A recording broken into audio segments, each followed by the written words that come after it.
이제 우리 하나님 말씀 같이 살펴보시겠습니다. 빌립보서 3장 4절부터 9절까지 말씀인데요, 321페이지에 있습니다. 오늘도 다 자리에서 일어나셔서 빌립보서 3장 4절부터 9절 말씀을 봉독하겠습니다. 그러나 나도 육체를 신뢰할 만하며 만일 누구든지 다른 이가 육체를 신뢰할 것이 있는 줄로 생각하면 나는 더욱 그러하리니, 나는 8일 만에 할례를 받고 이스라엘 족속이요 베냐민 지파요 히브리인 중에 히브리인이요 율법으로는 바리새인이요 열심으로는 교회를 박해하고 율법의 의로는 흠이 없는 자라. 그러나 무엇이든지 내게 유익하던 것을 내가 그리스도를 위하여 다 해로 여길 뿐더러 또한 모든 것을 해로 여김은 내 주 그리스도 예수를 아는 지식이 가장 고상하기 때문이라. 내가 그를 위하여 모든 것을 잃어버리고 배설물로 여김은 그리스도를 얻고 그 안에서 발견되려 함이니, 내가 가진 의는 율법에서 난 것이 아니요 오직 그리스도를 믿음으로 말미암은 것이니 곧 믿음으로 하나님께로부터 난 의라. 아멘. 자리에 앉아주시기를 바랍니다.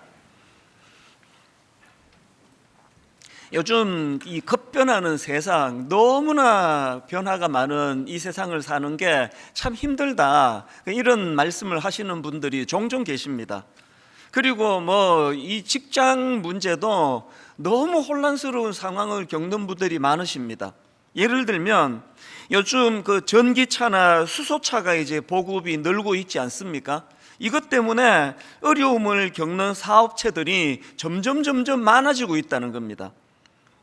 최근에도 제가 어떤 기사를 보니까 요즘 그 국도변에 있는 주유소 중에 이 문 닫는 주유소가 많다는 겁니다.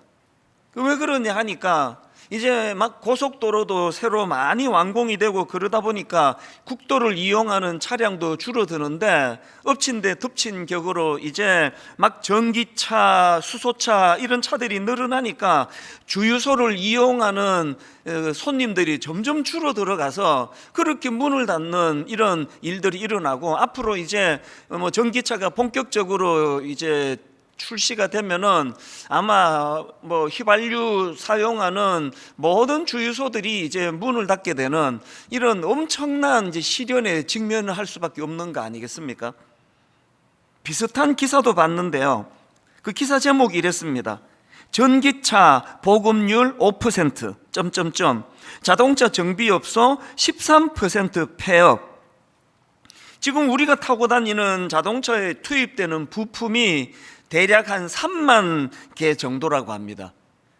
이것과 관련해서 부품 공장들이 얼마나 많겠습니까? 3만 개나 되는 많은 부품들이 지금 여러 공장에서 생산이 되고 있고요. 또 그것을 이제 또 유통하는 분들이 또 있고요. 그리고는 또 그 부품을 가지고 자동차 정비업소에서 차를 고치는데 또 이것들이 쓰여지는데, 이제 전기차가 나오면은 이 어마어마한 그 업체들이 다 문을 닫아야 되는 이런 현실이 지금 현실적으로 닥쳐오고 있다는 겁니다. 그래서 이제 이 전기차가 보급이 되니까 이 많은 업체들이 지금 비상이 걸려 있다, 그런 내용입니다.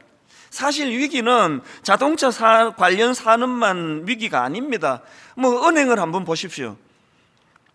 어쩌다가 은행에 가보면은 깜짝 놀라요. 창구가 너무 줄은 거예요. 그거 다 직원이 다 준 거 아닙니까? 그리고 지금 은행 지점 자체가 굉장히 많이 지금 문을 닫고 있는 현실입니다. 왜 이렇게 됐습니까? 은행이 잘못한 게 없고요, 이제 손님들이 인터넷 뱅킹으로 기계를 상대로 하는 일이 거의 이제는 주를 이루다 보니까 은행의 지점은 앞으로 점점 더 줄 거라는 겁니다. 이렇게 급변하는 세상을 살다 보니까 이제 지금까지 우리 살던 거 익숙한 거 이런 데 안주하면 큰일 난다, 이런 거에 안주하지 말고 정말 변하려고 몸부림을 쳐야 된다, 변하지 않으면 망할 수밖에 없는 세상이 오고 있다, 이런 전문가들의 그 경고를 담은 책들이 요즘에 굉장히 많이 나옵니다. 이런 부류의 책 중에 하나가 딥 체인지라는 제목의 책인데요, 제가 예전에 이 책을 읽었던 기억이 나는데, 이 책이 강조하는 포인트는 딱 하나예요. Deep change or slow death. 우리말로 하자면 근원적인 변화를 감행하든지 아니면 서서히 죽어가든지. 이거 섬뜩한 경고 아닙니까? 인공지능, 로봇, 블록체인, 예전에는 듣지도 보지도 못한 이런 용어들이 막 쏟아져 나오고 있고, 또 이 테크놀로지의 발달로 급변하는 시대적 상황을 우리가 경험하다가 보니까 이제 정말 이 비즈니스 하시는 분들마다 급격한 변화를 꿈꾸지 않으면 천천히 망하게 될 거다, 천천히 죽어가게 될 것이다. 그런 경고의 내용이 참 저에게도 많은 생각을 가지게 했습니다. 한때 저는요, 그 책을 가방에다 넣고 소지하고 다니고 그랬었습니다. 왜냐 하니까 제가 그 사업하는 사람도 아닌데 왜 그 책에 관심이 많았냐 하니까 교회도 이 원리에서 벗어날 수가 없다는 생각을 했기 때문입니다. 목회자들이 옛날에 하던 그 방식대로 목회해가지고 이제 큰일 난다는 거예요. 다 바뀌어야 된다는 겁니다.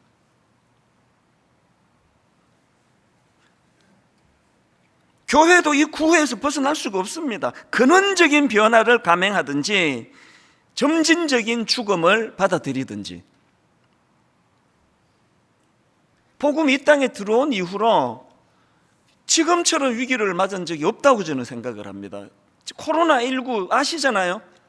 지금 소수의 성도만 빼고는 거의 대부분의 성도들이 지금 2년 가까이 교회를 출입한 적이 없습니다.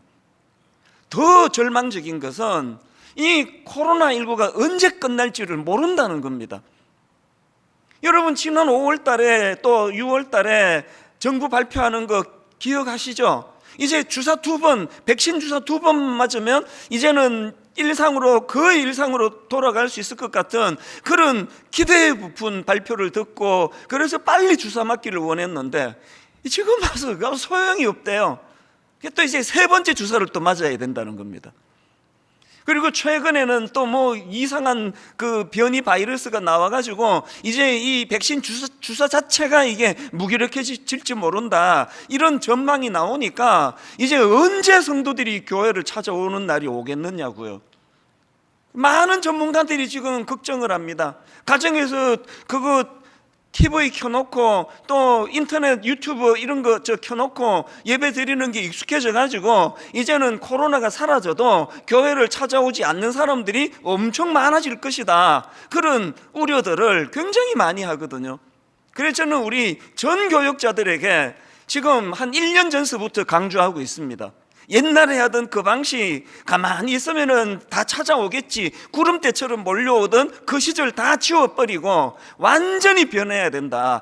절대로 가정에서는 예배 드릴 수 없을 만큼 현장에서의 예배가 역동적이고 현장에서의 이 만남의 축복이 마음껏 펼쳐질 수 있는 이런 교회로 변신하지 않으면 아까 그 책 제목 그대로예요.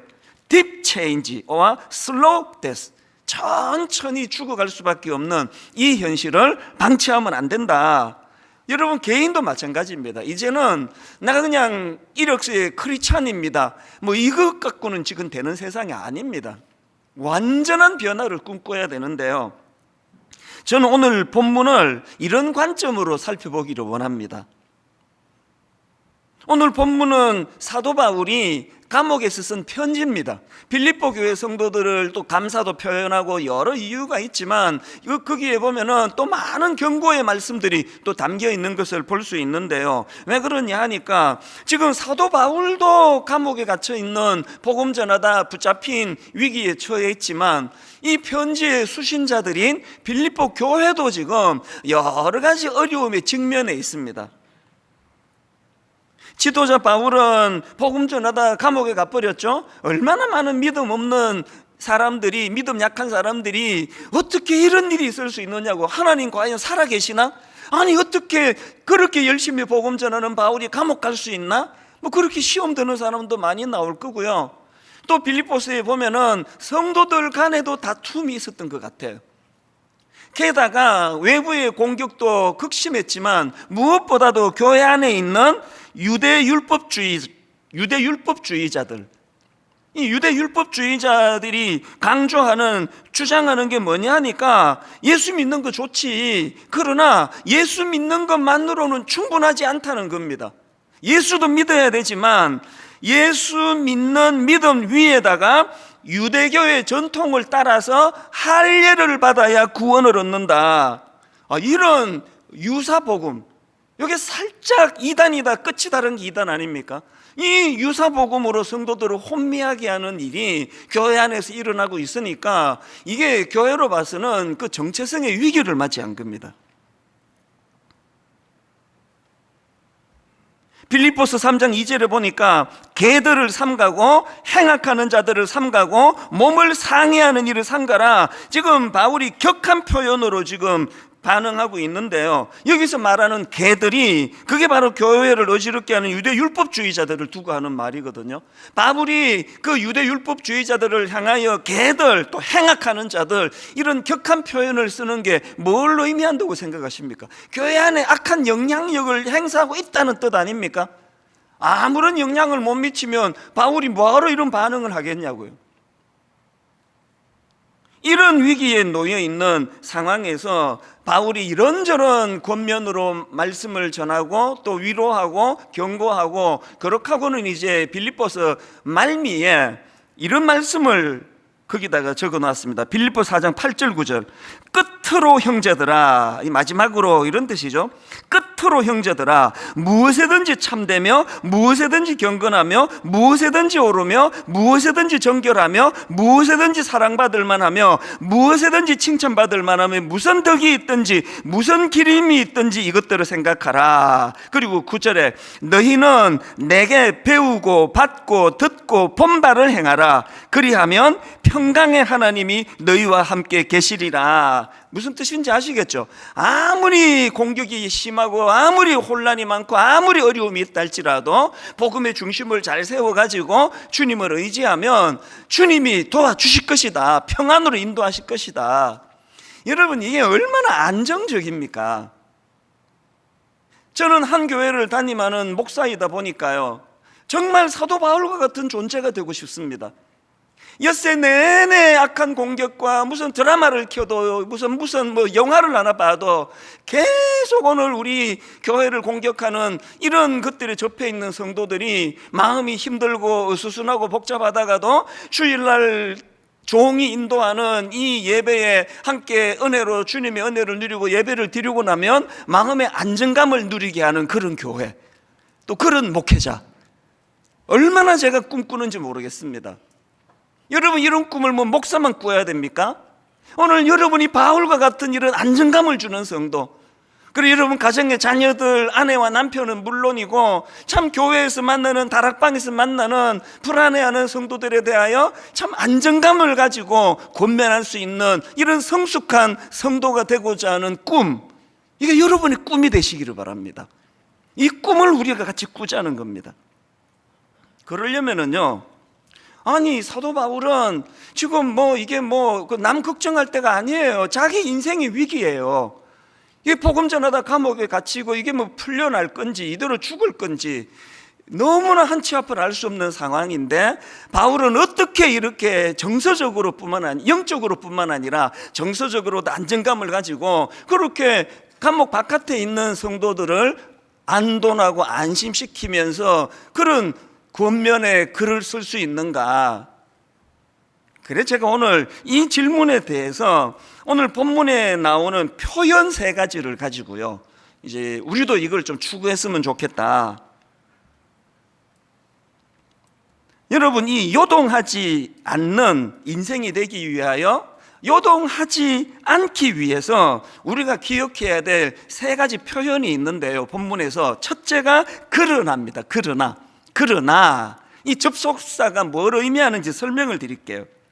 자, 오늘 본문에 그러나가 두 번 나오는데 이제 제가 강조하는 건 뒤에 나오는 그러나인데요. 먼저 앞에 나오는 그러나를 보십시오. 4절부터 6절입니다. 그러나 나도 육체를 신뢰할 만하며 만일 누구든지 다른 이가 육체를 신뢰할 것이 있는 줄로 생각하면 나는 더욱 그러하니니 나는 8일 만에 할례를 받고 이스라엘 족속이요 베냐민 지파요 히브리인 중에 히브리인이요 율법으로는 바리새인이요 열심으로는 교회를 박해하고 율법의 의로는 흠이 없는 자라.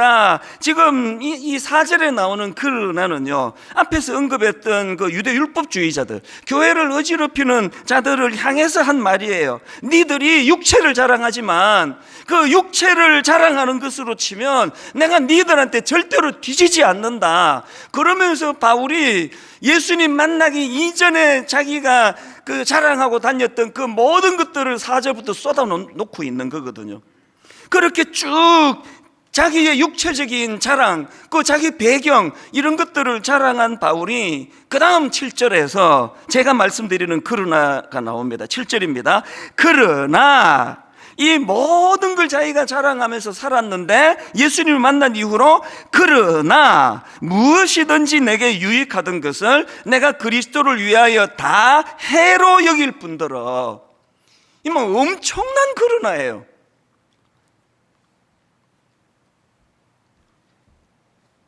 여러분에게는 이 사도 바울이 말하는 그러나가 있습니까? 오늘 이 유대 율법주의자들과 바울과 결정적인 차이가 있다면 그들에게는 그러나가 없는 거예요. 이게 날 때부터 지금까지 계속 자기 자랑하거나 열등감에 빠지거나 딱 이 두 가지 중에 하나 아닙니까? 참 교만해져 가지고 내가 어떤 사람인 줄 알아? 그러면서 남을 밟아 뭉개거나 아니면 자기가 밟혀가지고 비참해지거나 이것밖에 없는 율법주의자 같은 바울이었지만, 그러나 여러분 7절에서 그는 예수님을 만나고 그러나 이 놀라운 그러나를 통하여 여기 말하는 그러나는 어떤 그러나입니까? 가치관이 바뀌었다는 거예요. 그런 어떤 껍데기에 의해서 내가 좌지우지 되지 않는 인생이 됐다는 거거든요. 이건 히브리서 11장에도 나옵니다. 히브리서 11장 24절부터 보십시오. 믿음으로 모세는 장성하여 바로의 공주의 아들이라 칭함받기를 거절하고 도리어 하나님의 백성과 함께 고난받기를 잠시 죄악의 낙을 누리는 것보다 더 좋아하고 그리스도를 위하여 받는 수모를 애굽의 모든 보화보다 더 큰 재물로 여겼으니 이는 상 주심을 바라봅니다. 뭘 지금 강조합니까? 하나님으로 인하여 모세의 가치관이 바뀌었다는 거예요. 그 왕실에서 호의호식하며 사는 그것이 인생의 목표가 아니라 고생하더라도 나는 하나님의 뜻을 따라 내 동족들과 아픔을 같이 하겠다. 가치관이 바뀌지 않고는 이런 일이 있겠습니까? 삭개오도 마찬가지 아닙니까? 누가복음 19장 2절 삭개오라 이름하는 자가 있으니 세리장이요 또한 부자라. 여러분 여기 나오는요 세리장이요 또한 부자라 요 짧은 두 마디는요 그야말로 삭개오의 인생을 진짜 너무 멋지게 함축한 표현 아닙니까? 황금만능주의예요. 욕먹으면 뭐 어떠냐는 거예요. 우리 동족을 괴롭히는 로마와 결탁하면 어떠냐는 거예요. 난 마귀랑도 손잡을 수 있다. 돈을 벌 수 있는데 돈 버는 일에 뭐 욕먹는 게 뭐가 중요하냐. 이게 삭개오의 가치관이었는데 그가 예수님을 만나고 어떤 가치관으로 바뀌어졌습니까? 그 다음 8절을 보십시오. 삭개오가 서서 주께 여짜오되 주여 보시옵소서 내 소유의 절반을 가난한 자들에게 주겠사오며 만일 누구의 것을 속여 빼앗은 일이 있다면 내 갑질이나 갚겠나이다. 아이고 예수 믿고 인심 후해졌네 이 정도가 아니에요. 가치관이 바뀐 거예요. 우리도 그런 나쁜 말 있잖아요. 뭐 개같이 벌어가지고 뭐 정성같이 쓰면 그런 말 믿는 사람 쓰시면 안 된다 그랬죠. 아무리 정성같이 쓰더라도 개같이 벌면 안 됩니다. 그건 삭개오의 예수님 만나기 이전의 가치관이에요. 그 가치관이 바뀌어지니까 그렇게 돈하면서 남의 눈에 피눈물을 흘리게 하던 그가 아낌없이 내 소유의 절반을, 이 뭐 어마어마한 거 아닙니까? 여러분에게는 이 변화의 그러나가 있습니까? 여러분에게는 이 변화의 그러나가 가져다 주는 능력, 가치관에 아름다운 변화가 일어나고 있습니까? 제가 이 설교를 준비하고 있는데요, 참 하나님 신비로워요. 딱 일주일 전이에요. 일주일 전 편지 한 통을 받았습니다.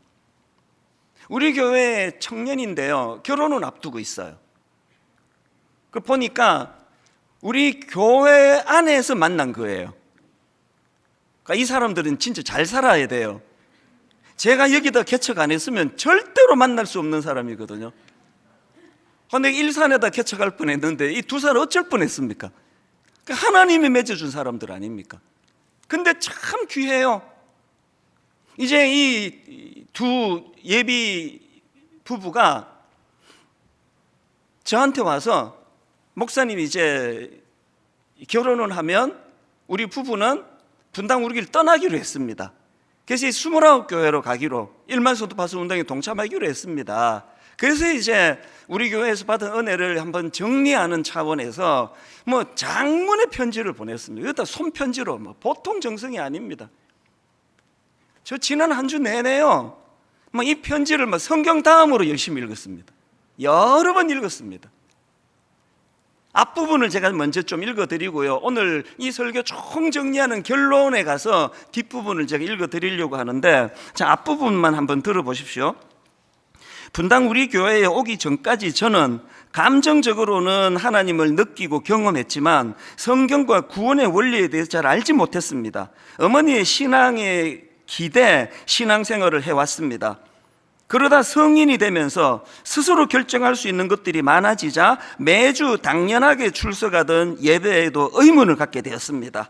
이제 대학생이 되고 많은 생각이 찾아오고 또 이 시대가 얼마나 지금 하나님을 대적합니까? 그래서 갈등이 온 거예요.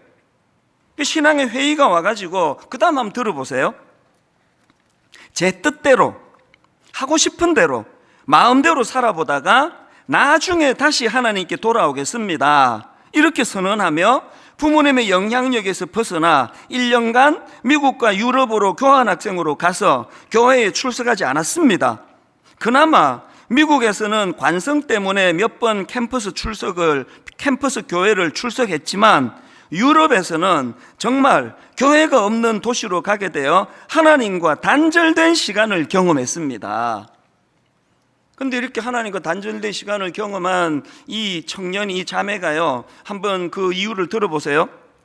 하나님을 떠난 삶의 결과는 우울증, 불안, 타인을 지나치게 의식함, 자살 충동, 중독 등의 문제를 경험했습니다. 해외에서 15개국 나라를 마음껏 여행하고 새로운 친구들도 만나며 즐거운 순간도 많았습니다만 그 어떤 것을 경험해도 기쁨과 행복은 잠깐뿐이며 한계가 보여서 마음의 공허함은 더욱 커져갔습니다. 여러분, 하나님의 사람은요 못 떠나요.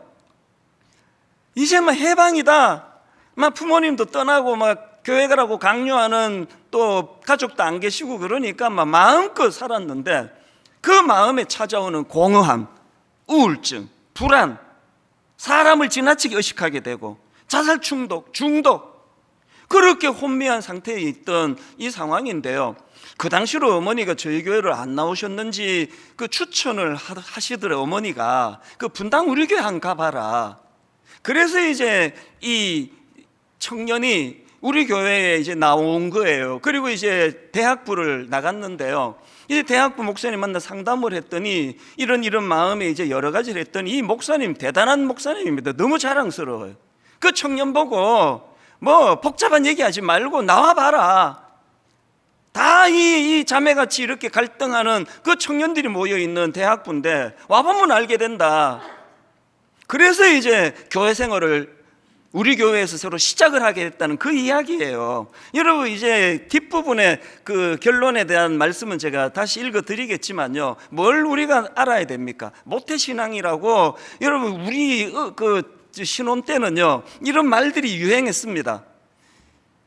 이거 뭐 전도도 못하는데 애나 많이 낳아야지, 전도도 못하는데 애나 낳아가지고 그 예수 믿게 해야지.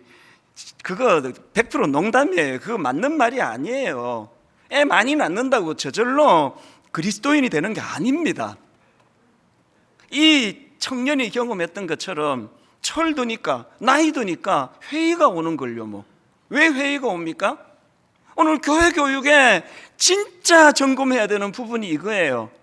그러나라고 시작되는 이 7절에 복음의 능력을 가르치지 않으면 교회 왔다 갔다 하는 것으로는 아무 소용이 없다는 겁니다. 저도 교회를 다니면서 중고등학교 때 열심히 다녔거든요. 뭐 좋은 친구도 많고 참 교제도 잘하고 교회가 참 좋았지만, 저를 돌아보면 교회 생활했던 중고등학교 시절에 저에게 7절에 그러나가 없었습니다. 오늘 우리 가정이, 오늘 우리 교회가 연대해서 정말 우리 어린 자녀들에게 이 놀라운 복음의 능력인 우리 가치관을 뒤집어 놓고 이 세상의 흐름에 거슬러 따라가지, 이 세상의 흐름에 따라가지 않는 그런 신앙인으로 우리 7절에 그러나를 가르치는 신앙교육이 돼야 된다는 겁니다. 이게 제가 말하는 그러나예요. 그런가 하면은 두 번째로 우리가 요동하지 않기 위해 기억해야 될 표현이 하나 더 있는데요. 그리스도를 얻고, 이겁니다. 그리스도를 얻고 8절에 나옵니다. 또한 모든 것을 해로 여김은 내 주 그리스도 예수를 아는 지식이 가장 고상하기 때문이라. 내가 그를 위하여 모든 것을 잃어버리고 배설물로 여김은 그리스도를 얻고. 한국교회가 진짜 회복해야 될 게 이거라 생각합니다. 여러분, 사도 바울이요, 막 자기가 추구하던 거 다 배설물로 여기는 거 좋은 일이에요. 여러분, 사도 바울이 추구하던 모든 걸 다 내다 버리는 거 좋은 일이에요. 그런데 여러분, 이 모든 일이 다 일어난다 할지라도 그리스도를 얻고가 없으면 다 꽝이에요. 진짜 중요한 건 버리는 게 아닙니다. 그리스도를 얻고예요.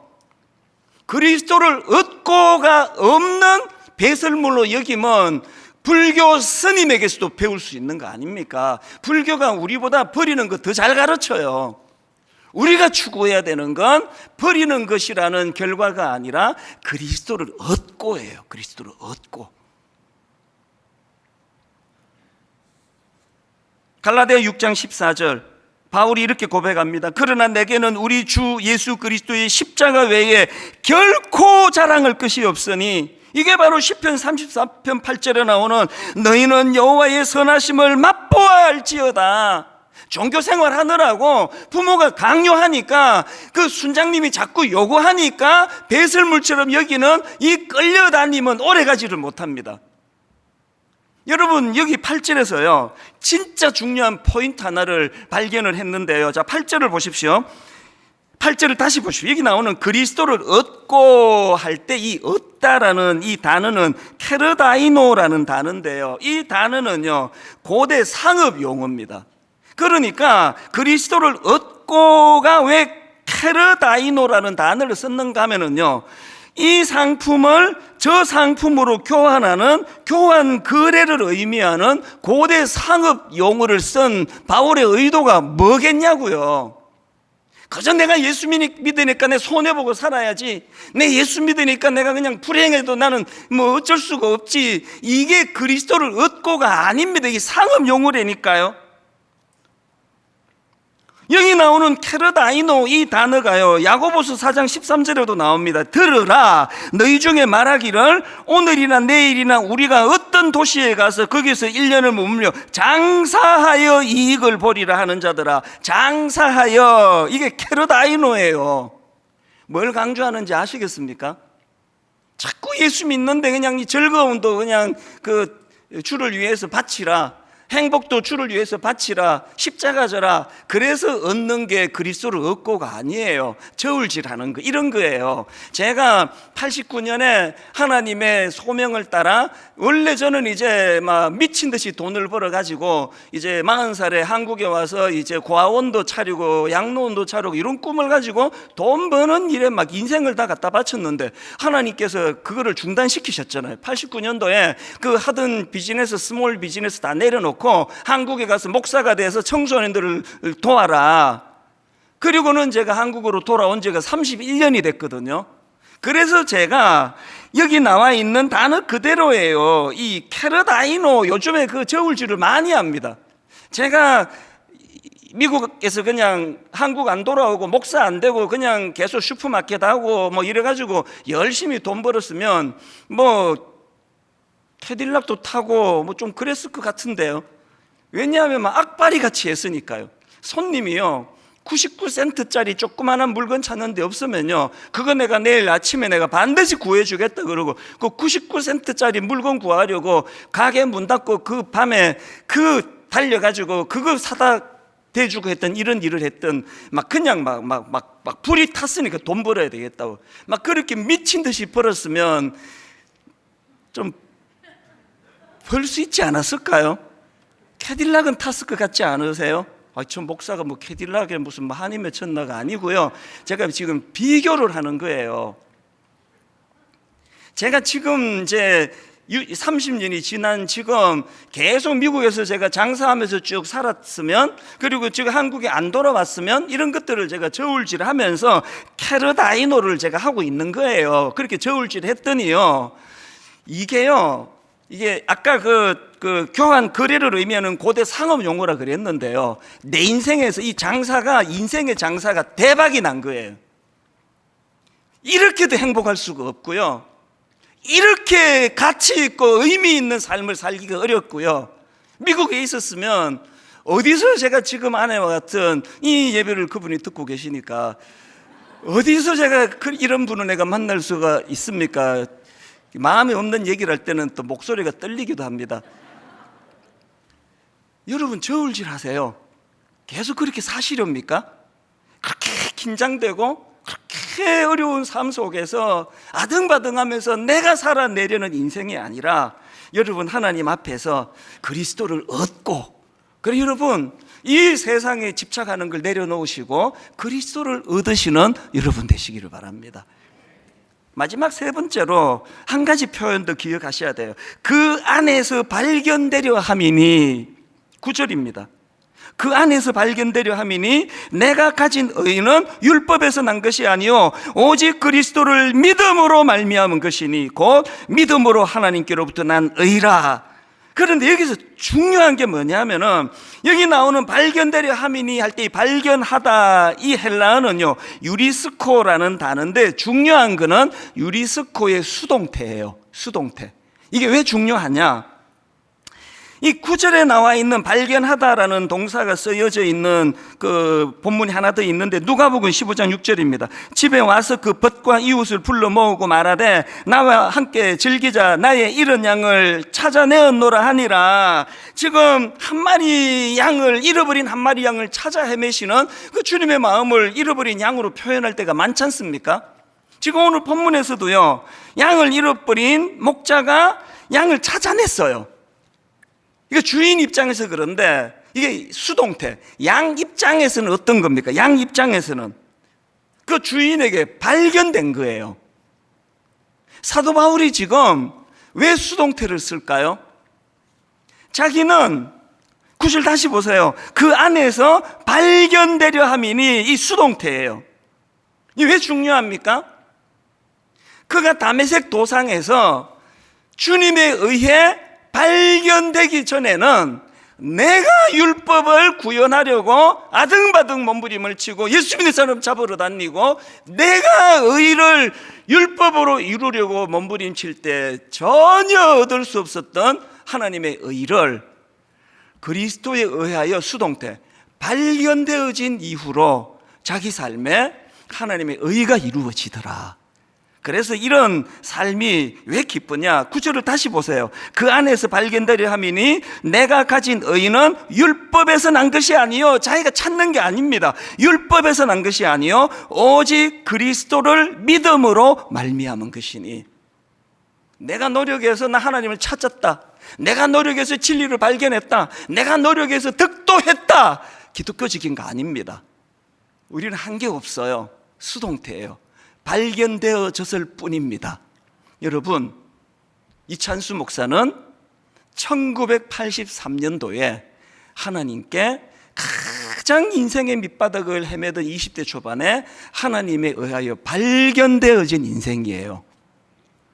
그 이후로 제가 누리는 복이 뭔지 아십니까? 지난주 제가 번아웃 이야기를 해드렸잖아요. 사실은요, 여러분들 또 막 그거 이야기하려고 하는데 또 저것 때문에 걱정하시고 그래서 제가 언제 이런 일이 있었는가를 얼머부렸지만요, 사실은 이게 최근 일이에요. 잠을 못 자고 무기력해지고 우울하고 최근에 있었던 일이에요. 이걸 내가 오늘 왜 오픈하기로 마음먹었는지 아십니까? 걱정 안 하셔도 된다고. 여러분, 저에게 이 번아웃이요, 이 무기력증이요, 얼마나 저를 놀랍게 인도하시는지 아십니까? 뭘 제가 겪는 겁니까? 지난주 말씀드렸잖아요.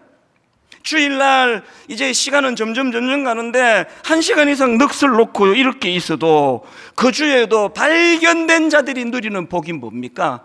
주권자 되시는, 인도하시는 그분이 인도하시는 말씀으로 말미암아 매주일 설교하고 나면은 기적을 경험하는 거예요.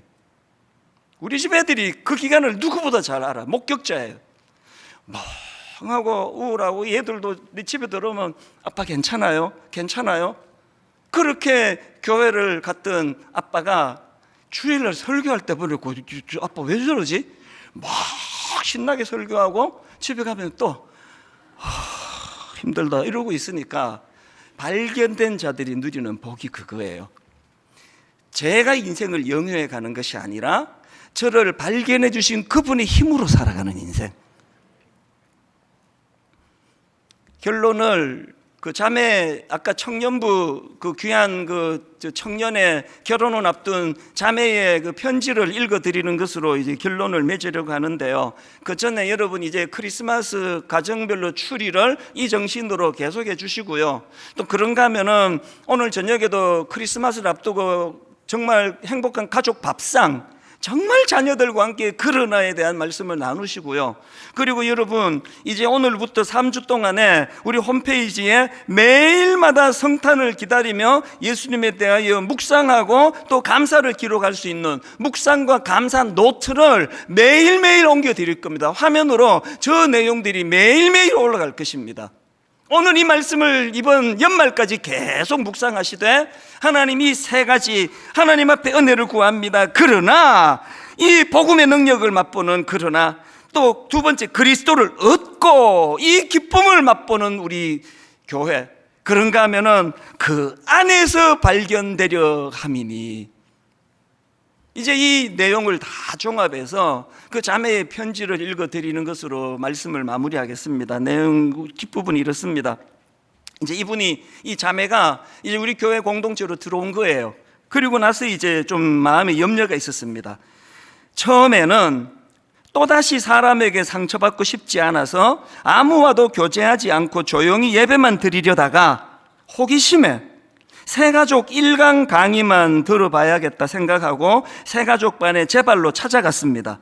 사실 성경 말씀과 복음을 어느 정도 안다고 생각했는데 저는 복음을 전혀 모르고 있었습니다. 제게 복음은 예수님이 우리를 대신해 십자가에 못 박혀 죽으셨고 다시 살아나셨다는 것 뿐이었는데, 사실 이전에는 그 명제가 어떤 맥락이나 어떤 배경이 있었는지, 그것이 어떻게 내게 의미가 되는지 이해하지 못했습니다. 그러나 새가족 강의를 통해 죄의 의미가 정확히 무엇인지 알고, 하나님은 공의로운 하나님이시며 내 죄를 덮어두고 없다 하실 수 없으며, 내 죄가 예수님께 전가되고 예수님의 의를 덧입을 때 의롭게 여김을 받을 수 있다는 것 등 복음의 핵심적인 내용들을 비로소 이해하게 되었습니다. 그때의 감격과 은혜, 기쁨이 얼마나 컸는지, 저에게 분당 우리 교회는 복음을 알려준 너무나 고마운 교회입니다. 저는 지난 한 주 동안 이 자매의 편지를 읽고 또 읽으며 하나님께 소원하며 기도했습니다. 하나님, 이 자매의 고백과 같은 고백이 넘쳐나는 교회가 되기를 원합니다. 이 교회는 저에게 너무나 고마운 교회입니다. 복음을 알게 한 교회입니다. 예수님을 알게 한 교회입니다. 복음의 진리를 깨닫게 한 교회입니다. 이 수많은 간증들이 분당 우리 교회와 앞으로 세워지게 될 29개 교회와 이 땅의 모든 교회들에게서 일어나게 되기를 주님 이름으로 축복합니다. 오늘 이 설교 말씀을 이 찬양 하나로 다 녹여져 있습니다. 수많은 무리들 줄지어 그분을 보기 위해 따르네. 나의 계획이 실패하고 나의 소망이 끊어질 때 삶의 주관자 되신 그분 앞에 하나님 이 그러나의 변화를 가지고 다가가기를 원합니다. 우리 가사를 생각하시면서 한번 함께 찬양 드리기 원합니다. 수많은 무리들 줄지어 많은 무리들 줄지어 그분을 보기 위해 따르네. 보기 위해 따르네. 겉으로 보기에 평범한 목수이신 그분 앞에 목수이신 영안을 열고 모든 무릎이 꿇어 경배하네. 여러분 어떤 문제를 갖고 계십니까? 모든 문제들 하나하나 죽음까지도 힘을 잃고 여러분 감히 이렇게 선포하시겠습니까? 생명의 근원 되신 예수 이름 앞에 모든 권세들 굴복하네. 그 주님의 이름을 선포하기 원합니다. 예수 이름 높이세. 능력의 그 이름 예수 이름 높이세. 구원의 그 이름 예수 이름을 부르는 자 예수 이름을 믿는 자 예수 이름 앞에 나오는 자 복이 있도다. 나의 계획이 실패하고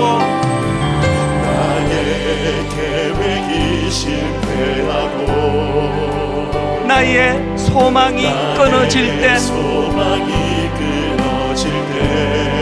그때 해야 할 일 삶의 주관자 되신 그분 앞에 뭘 하십니까? 나의 무릎을 꿇어 경배하네.